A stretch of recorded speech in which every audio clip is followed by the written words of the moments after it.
let's get straight on to the first of the trends. And as I said, this is the most important trend, is that every organization now needs to be completely data-driven. It is the most important thing that you do. Having a data strategy is critical. So if we look at it, effectively, as I've said before, data powers everything. Data powers the artificial intelligence. It powers what you can do with synthetics. It powers our working from home. Data is the lifeblood, and people have described it as being like the new oil. So it's interesting. I think that analogy goes some way, but the reality is no one came and tried to steal your oil if you're a big manufacturing company. Very rarely did oil get stolen, but people's data is getting stolen literally every day, and we'll come back to that where we talk about one of the great mega trends, which is obviously cybersecurity. So data is in fact more valuable than oil. We know that because people are trying to steal it. So what I say about data is there's really three key things. Collect it, use it, and please try not to lose it.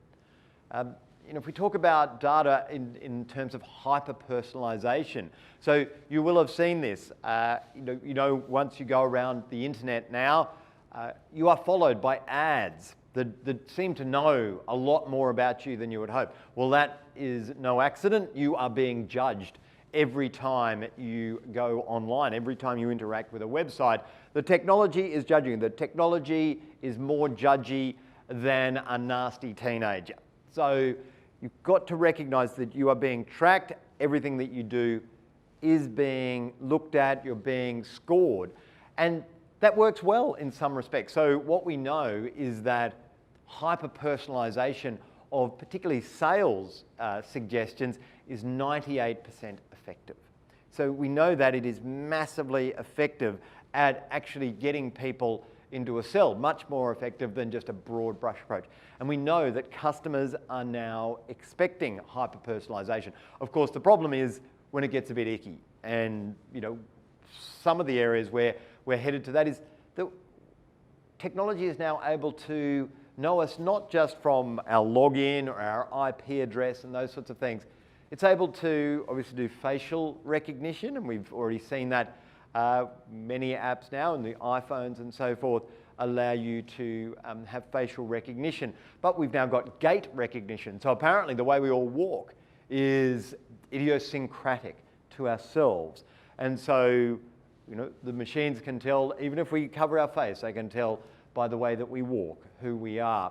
And that's then moving into a very unusual world, which is this concept of sentiment analysis, where technology is starting to actually get inside us. It can understand how we're feeling and then actually make suggestions on the basis of that.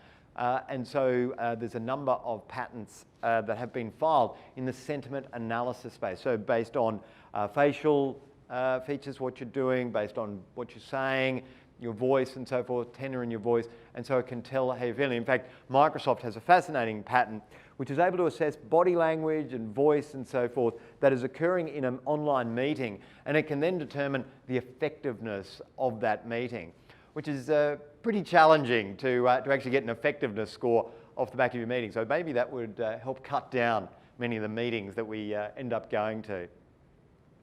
People often say to me, privacy is dead, particularly, the young kids. They don't want privacy. They're all, putting their stuff on Instagram or TikTok. That's not true. I think that what we have seen is a massive surge of interest back towards privacy, as we have seen that there's concern around how the particular technology companies are using our data. And as Tim Cook from Apple calls it, this data exploitation that is going on. And so we're seeing companies like Apple, like Microsoft, clearly differentiating themselves on the basis of how they are respecting our privacy.